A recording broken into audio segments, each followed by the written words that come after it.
What's up, guys? Welcome back to the Team Solemn Circus live duel. On the left side here, we have Kashtira, the big bag meta deck of the format. We saw it actually being represented hugely at the last few YCSs. I believe it took most of Top Cut, and I think it actually won won one of the events as well.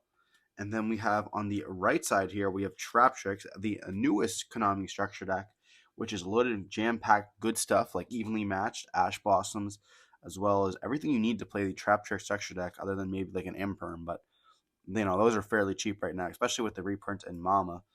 So you're going to see them shuffling it up here.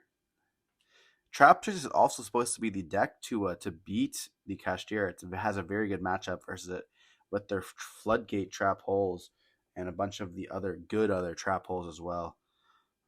Holotay being pretty crazy. But you're going to be seeing some high rolls and the shuffling up of the opponent's deck. They are having a little chat, talking. We are friendly here at the Circus. But we're going to be seeing here that the Traptrix player is going to choose who's going to go first or second. And don't forget to like, comment, subscribe, and well, let's dive in. Let me know down in the comment section below. Who do you think is going to win this duel, by the way? We're going to see a Diana being normal summoned here. Probably the worst normal summon that they have in their deck. You're going to be linking away into the Sarah, a busted Link 1. This was also like busted way before the structure deck. We're going to be seeing a Holotay being set, then activated here by discarding a normal trap card. We're going to be seeing them discard I believe that is the Trap Hole Nightmare. Activate the effect of the Sarah. It's going to be hit with an Ash Blossom, so we're not summoning out any of the monsters here, which would have been very good to summon out.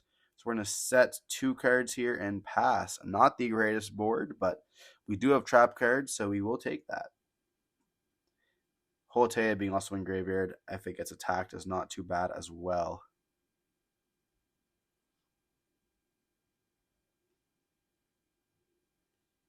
We're just seeing Fenrir being special summoned here. And do we have the Floodgate Trap Hole?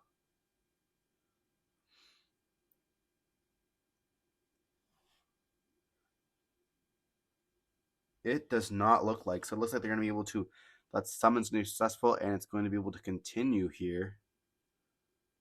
If they have Floodgate and they don't activate it here, and that's just the worst Traptrix player of all times. And I can say that because I am the player. I'm going to see if Theosis being activated here, targeting the Fenrir. I'm definitely not the best Traptrix player. We're going to see the Kashtira summon out the Unicorn here. I'm testing the deck out. I think the deck is pretty cool. It's pretty easy to play, but we're going to see them activate the Torrential Tribute here. Holotay will die, but Sarah will not. And Sarah will be able to activate here, activating the effect, summoning out a monster.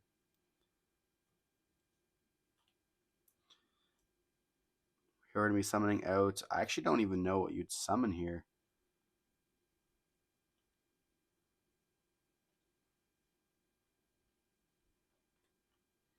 Looks like they're reading them. I mean, Diana is not too bad, but you don't really want to go through both Dianas. Mantis doesn't do very much. Mermello would be mandatory to pop the back row, which will trigger the Sarah to set a card, I guess, if they wanted to get the Mermello into rotation here. Pudica doesn't do very much, and then Champa doesn't do very much as well. We're going to see the Mermello being summoned. And then the mandatory effect will activate to pop the back row, and then Sarah's going to activate on a separate chain after that has resolved, setting a trap hole from the deck. I wasn't able to grab which trap hole that was, but we're going to see a terraforming being activated here, being able to search for the planets, and that's quite good here. We're going to search for the Unicorn. Unicorn effect is going to be able to special summon itself out, which will activate the effect as well because it wasn't activated prior, but it is going to get hit with an Imperm here, not giving them access to that birth at all. It was a Floodgate trap hole that we set off the Sarah.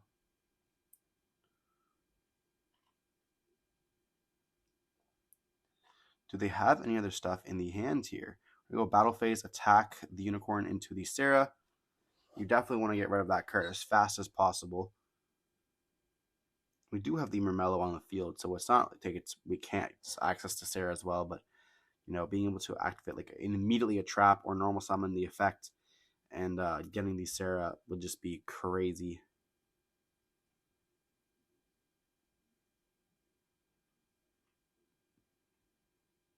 We're going to look into the extra deck, seeing what we have.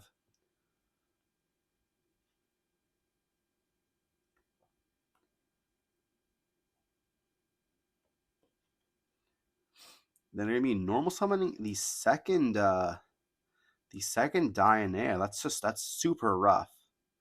It's going to be able to activate the effect to summon back out the second Dianea.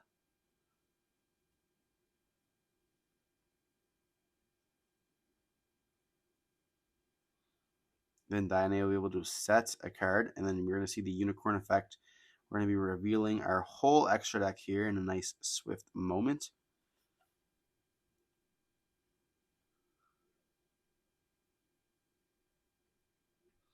And it looks like Nick is eyeing the Atrax. Or not Atrax, the Link 3 or whatever. Because it helps beat the cash board, I've been told. I've also been told you don't want to keep your extra deck organized due to them being able to see. We're going to see them going for the Link 3 here, so now we don't have really a way to out his board, he says.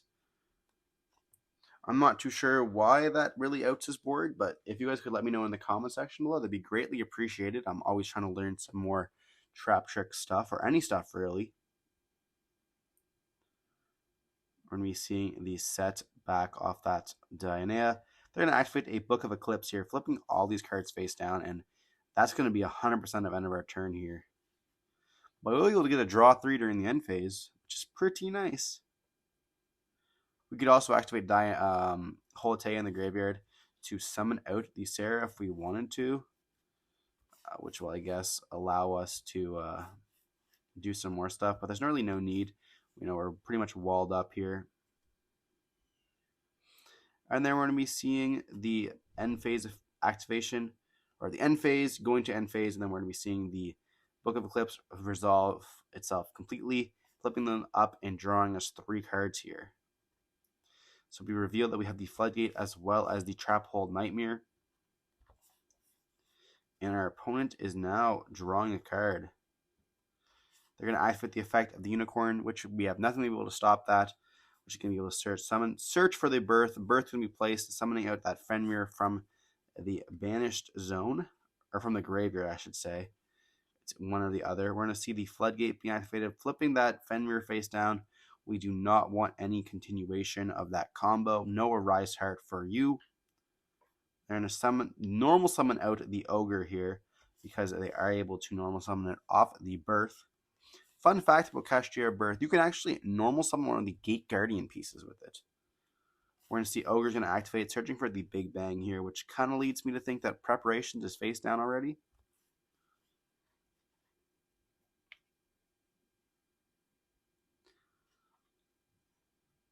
But they do have some options. I feel like Shangri-La is definitely not the play. They can't go for the Arise Heart here. Diabolos is not bad. But you just need like another card to pair with the Diabolos.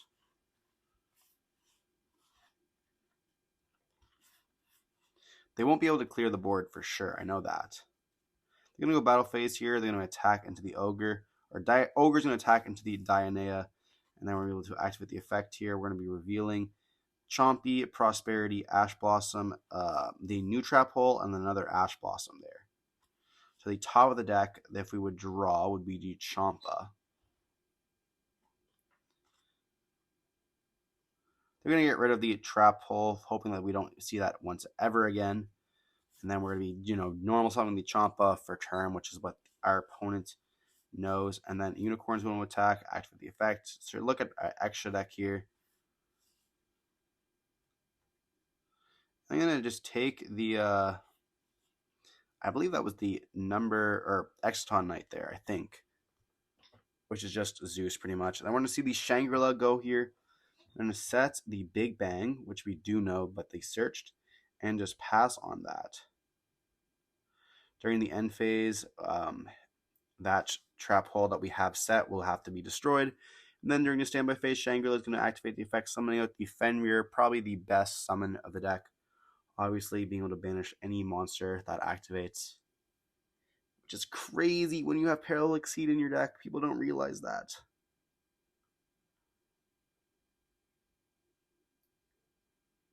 We're going to activate the effect of Champa here, summon herself out, but now we're locked into insects and plants, so no Zeus for us. I don't think we have a way to out this anymore, to be honest. And if we do, I definitely don't know it. I'm not skilled enough with the deck to know. I mean, Rafflesia doesn't do very much. I don't believe that the Pinguilia does very much either. We have a bunch of cards. We have like 3 other cards in the hand. I don't know what they are, but I think there's definitely a world where you normal summon out the monster, so you're not maybe locked into the extra deck. Just saying. Just saying to count past me, I guess. We're gonna take a second to look at the Pangula, but we are saying I don't think I have a note to this, man. I locked myself into insects and stuff, insects and plants, and it looks like you have this game. We're gonna link 2 into the link 2, trying to get that extra trap activations, I guess.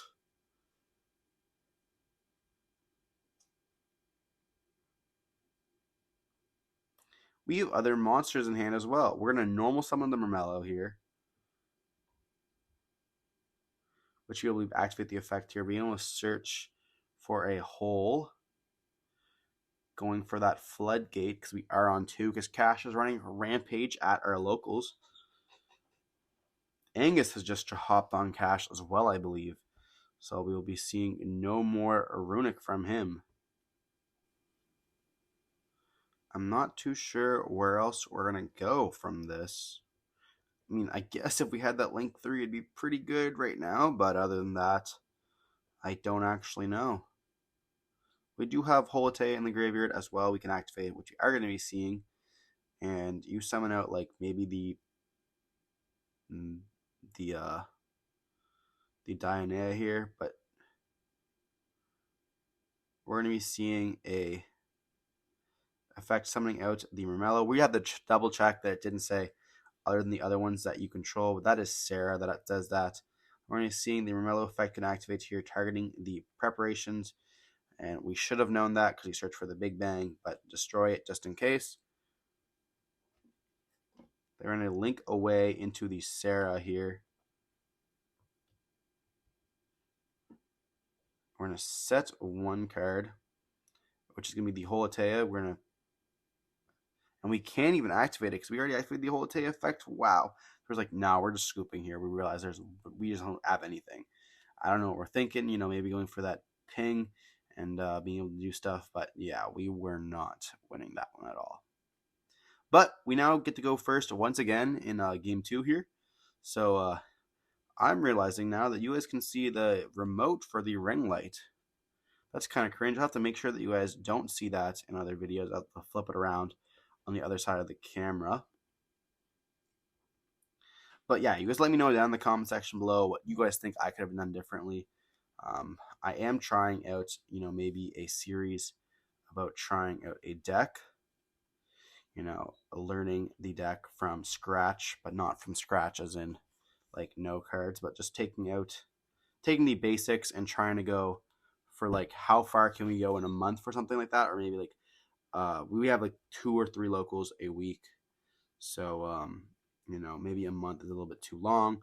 Maybe like 2 months, being able to play it once a week or something like that. 3 rounds would be like, we'd probably take it to Wednesday locals, and seeing how far we can get with it and taking you guys along for the journey. Or we also do a month, like, and that'd be like 4 episodes. Not too bad. It'd provide a lot of a lot of different changes on the deck. But if you guys, obviously, maybe we could do a vote. If you guys think 1 month or 2 months is enough, and we do obviously once a week, so we're not cramming all that stuff in. And it'd be a vote on my Discord, which is completely dead. We actually don't use it at all, which kind of sucks. We'd like to be using it a little bit more, but I'm not too sure how. But we might be doing some market watch videos soon, so there'll probably be a server in there letting me guys know what stuff we could pick up. But we're going to be diving back into the gameplay because that's what you guys are here for. We're going to see the Traptrix player going to choose to go first once again. And we're going to be normal summoning out the Putika, which we'll be able to search for the garden. We're going to get hit with the Dimension Shifter. Oh no. That means Holotea won't be able to hit the graveyard, which kind of sucks.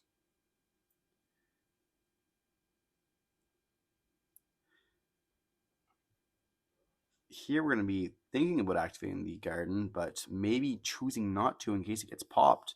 We are only on one garden. We're going to link away here for the Sarah.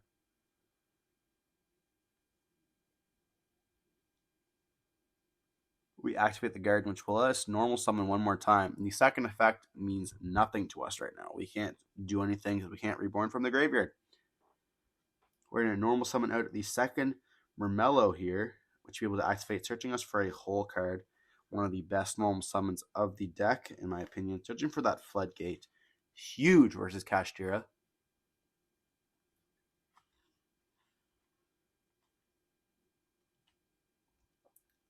And then Sarah's going to activate the effect, setting the new trap hole. I think it's called Terrifying Trap Hole Nightmare or something like that. We're going to set another card here.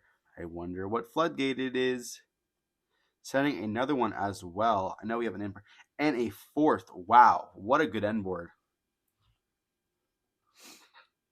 4 cards. Under a D-Shifter is actually not bad at all. You know, the cards will get banished, which kind of sucks, but not too shabby. Definitely better than Sarah Pass. See a special amount of the Fenrir here. And you flip up Floodgate, yeah. And do they have a response? Will they be able to dodge?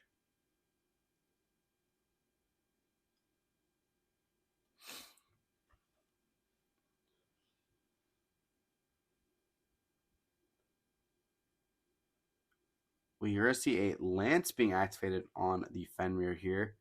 And if we have the Terrifying Trap Hole Nightmare, we can chain to that, which will banish it, though.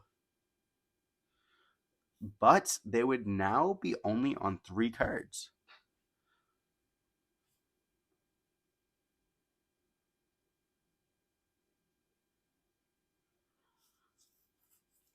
I feel like that's probably a risk you'd take looking back. You know, you have the Imperm.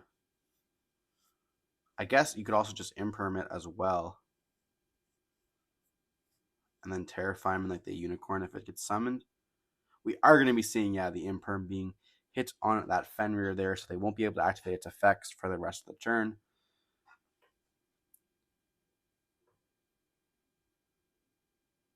But bye-bye Floodgate. Then we're going to see Seraphix going to activate there. And that'll be able to summon out a monster. I feel like there's a chance you don't do this until the next. We aren't actually activating the effect. Okay. They're going to see the Papyrus being activated there. Or Theosis, my bad. OCG names. But you'll be able to summon out the Rise Heart anyways, if they needed to, or the Unicorn as well. We are going to be seeing the Unicorn being summoned out. And this is a chance for us to flip that Terrifying Trap Hole Nightmare. Getting rid of it altogether here. And he knows.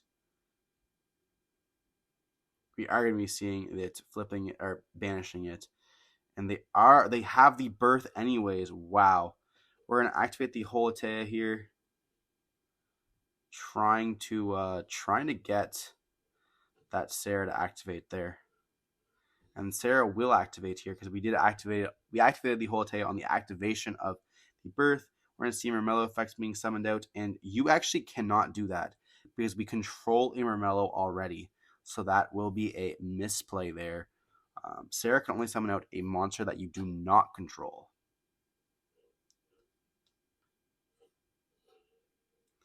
And then we're going to see the Sarah effect setting another Floodgate for next turn. Woohoo! Floodgate is so crazy versus Kashtira. And we're taking a second to read the garden there. We're going to be seeing the Fenrir attack into the whatever her face is. And then they'll be able to special summon out the unicorn they have in their hand, which will be able to activate searching for another birth. And that Fenrir will be banished, but it's fine. We're going to see them place the birth once again, and we will not be able to stop this.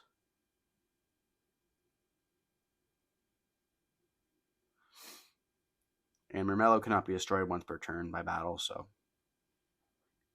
it'll be staying onto the field there. But birth is so crazy. Oh, we do correct the Fenrir there, which can be summoned out off of the birth, and then being able to activate the effect, searching for the Rise Heart anyways. Not gonna lie, Kashtira birth is busted. We have just so much follow-up. Searching for the Ogre there.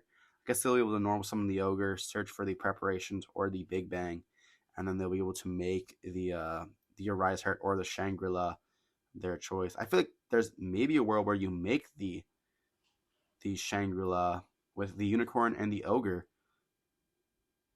Then you activate the effect. I guess not. We're going to search for the Big Bang here. But like our board's just so big. We have so much follow-up, and we're going to see them go for the Arise Heart there. The good old Drident with a macro, obviously, because, why not? And they were able to activate the effect, getting rid of the back row, which is, I believe, that Floodgate. And then they'll be able to equip the Theosis here, which when it gets sent to graveyard, it'll be able to add back any of the banished. We're going to set the Big Bang, and then during the standby phase, flip it face up there.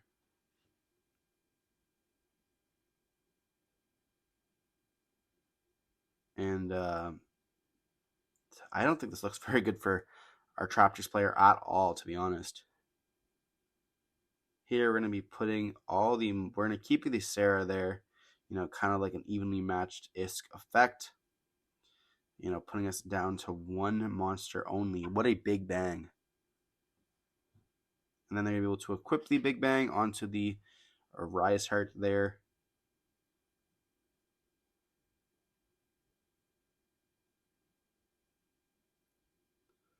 And it looks like we are searching here.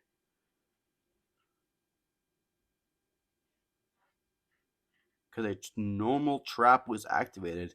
So we're going to search, like, what do we do? Mantis doesn't do anything. It just bounces back something not pointful at all. Mermello, I guess, could activate, which will set a hole to our side of the field with the Sarah. And we do pop the Birth, but that will make it so that the Arise Heart will be able to pop once again. We are going to be seeing us go for the Mermello here, popping the Birth. Then Sarah effect's going to activate. Well, first, Arise Heart's going to activate equipping itself. Then Sarah's going to activate there, setting the Holotea. But Arise Heart will be able to pop again, so not the greatest play here, but maybe the only play, depending on what's in our hands. Nothing has to hit graveyard. If we have another way to make a monster on the field that doesn't hit graveyard first, that would have been a better play. But if there's not another way to get another monster onto the field to overlay, then it definitely makes sense. We're going to activate the Holotea, get rid of, I think that was an Imperm, and then we'll be able to summon out the Holotea here. Interesting. And then the Arise Heart will be able to equip if they wanted to, but they Well, it's actually mandatory to equip, so they'd have to equip something because a card was banished off the Holotea.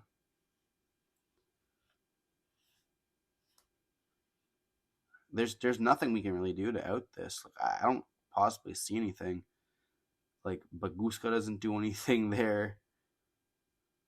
I mean, I guess Baguska does because you can't respond to it, but it doesn't really solve the issue at hand.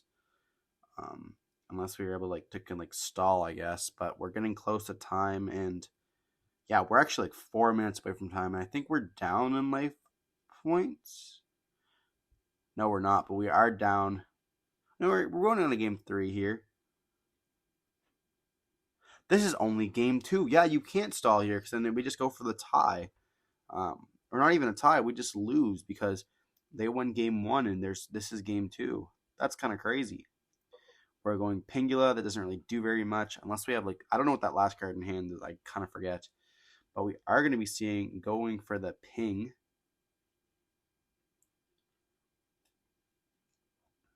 Reading that Traptrix Garden again.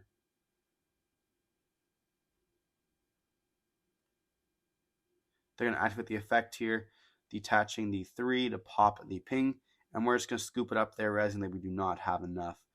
And unfortunately, we did not be able to take this one. Let me know in the comment section. I'm sure there's something we could have done better in the thing. And we see the fist bump as well as the handshake for the good courtesy of the players. Shout out to Nick for always being a great sport. I love every time that you're around. You're just super nice. Big shout outs to Nick.